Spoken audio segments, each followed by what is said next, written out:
ito na nga pala yung magiging final coating natin sa ating ginawang concrete pond. Naway mahanap na nga pala natin ang butas at mawala na ang ating problema. Tamang-tama pa naman ang init ng panahon para mabilis itong matuyo. So paano guys?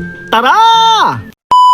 Bali guys, ngayong araw nga pala itutuloy na natin ang paglalagay ng waterproofing sa ating concrete pond. Medyo gumanda-ganda na nga pala ang panahon at hindi na umuulan. Kagabi na nga lang pala bumuhos to ng malakas at nagkaroon ng tubig sa ating pond. Mabuti na nga lang kahit papano ay natuyo na ang ating nilagay kahapon. Natuyo nga pala ang semento na nilagay natin kahapon at pintura lang ang natanggal. Makikita nga pala sa tubig na ang pintura ay humalo na. Kahit papano naman guys ay nawala na ang ating pangamba. Matigas na nga pala ang nilagay natin dito at atin na lang itong papatungan. Habang mainit nga isinamantala ko ng mag-imis ng tubig. Ang kagandahan nga nito ay direkta na ang init dito sa ating fish pond. Kaya naman madali na itong matutuyo at ito ang kagandahan. At kung kahapon nga ay wala tayong nilagay na sahara, ngayon ay meron na. Mas makakatulong nga pala itong mag-penetrate sa butas na ating paglalagyan. Bumili na nga rin pala tayo ng kalahating semento at hindi na natin tsinaga ang mga buo-buo. At bago nga pala tayo maglagay ng flexiband, kailangan muna natin itong haluin. Kung kahapon nga pala ay medyo kulang sa pintura, ay ngayon nga pala isusobrahan naman natin. Mas maganda nga daw ito para makapag-penetrate ang pintura papasok sa butas. Ang kaso nga lang guys, mukhang napadami ata ang nalagay ko. Kaya naman inubos na nga pala natin itong natirang sahara. At mukhang hindi pa nga sapat ang nilagay nating semento. Murang-mura lang naman yun, kaya bibili na tayo ng 1 kilo. Sobrang ganda na nga pala ng panahon ngayon at tirik na ang araw. Kaya naman sasamantalahin ko na to para makapag second coating. Habang yung third coating naman yung waterproofing na nabili natin sa TikTok. Noong una nga guys, akala ko walang tingin-tingin semento. Ang isang sako kasi nun guys ay nasa 350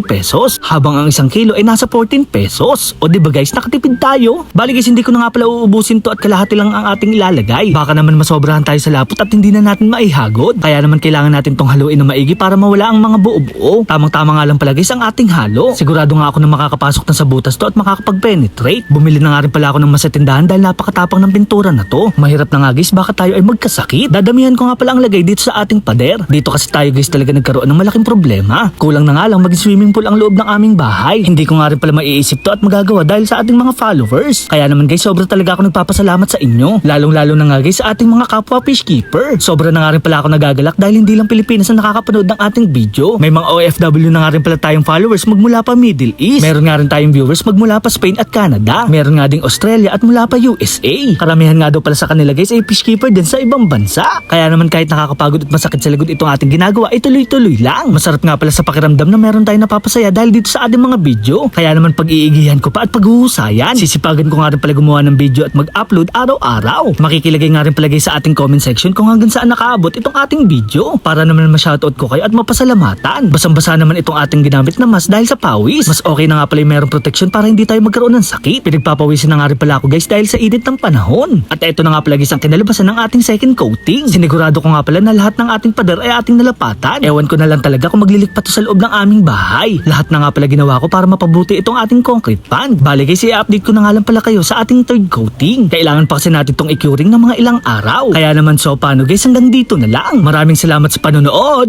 Paalam! Yeah!